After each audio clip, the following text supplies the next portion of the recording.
You succeeded in building it. Maybe a restaurant, maybe a group of restaurants, or another kind of business. And all of a sudden, you realize that you start asking yourself the question, why? Before you know it, you stop making and you're just managing. The creativity that made you who you are has been pushed to the back burner so far that it's out of reach. You're not capable of remembering even why you're doing what you're doing, why you fell in love with the craft. With 5 restaurants and 150 employees, I know exactly what that felt like. And the problem is that the restaurant industry seems to offer only 2 different paths once you've reached some level of success. I chose a third path, and I'm going to get to it in a moment. On the one hand, you have the Jiro Dreams of Sushi style. I've known a lot of these people that live and die by the stovetop, by the pass. Every day they want to be there. Every day they want to be in first, out last.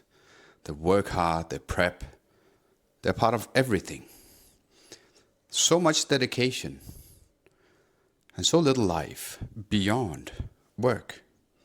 In times like today, it is very hard to justify to live a life that is so dedicated as a craft potentially can ask of you. The other version is the I'm going to be a big businessman.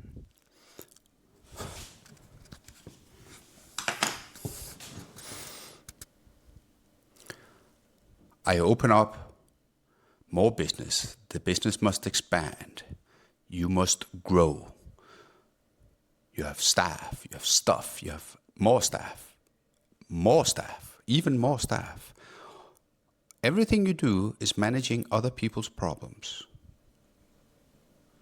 And in the end, it detaches you from who you were, the craftsman.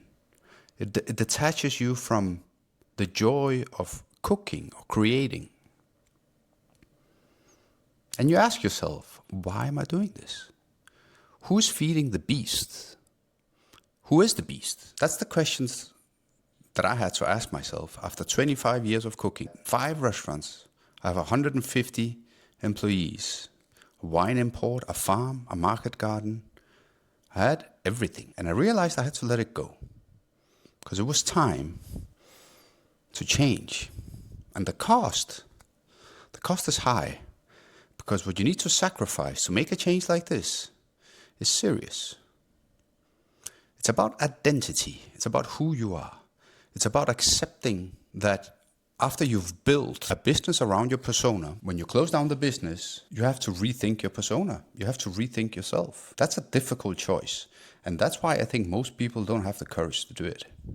Being content and accepting that you have arrived, accepting that you have kind of reached the last level of the game, and that now it's time to move on, is as scary as it possibly can be.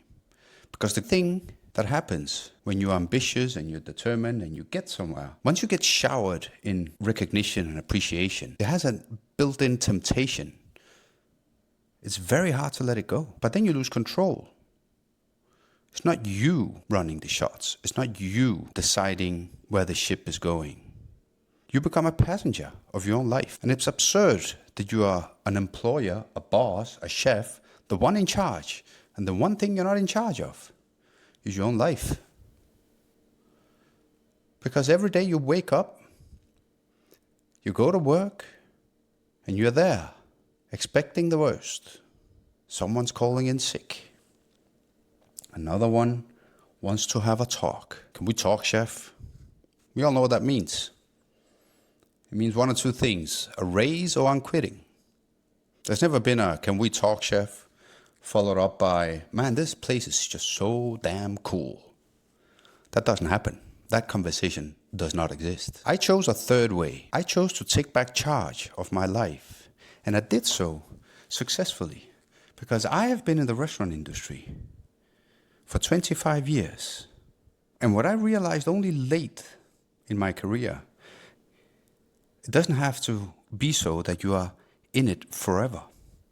There's no failure in pivoting, in changing direction. The restaurant industry was the only possible thing for me at age 17.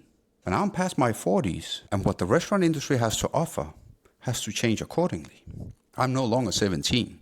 I'm no longer ready for what it takes. I am in a different place. And that doesn't mean that I'm out of the restaurant industry. I love this industry and I want to be a part of it. But I've stopped operating. I've stopped running restaurants. Because no matter how much I love it, and I still love it, and I miss it every day, it's time for something else.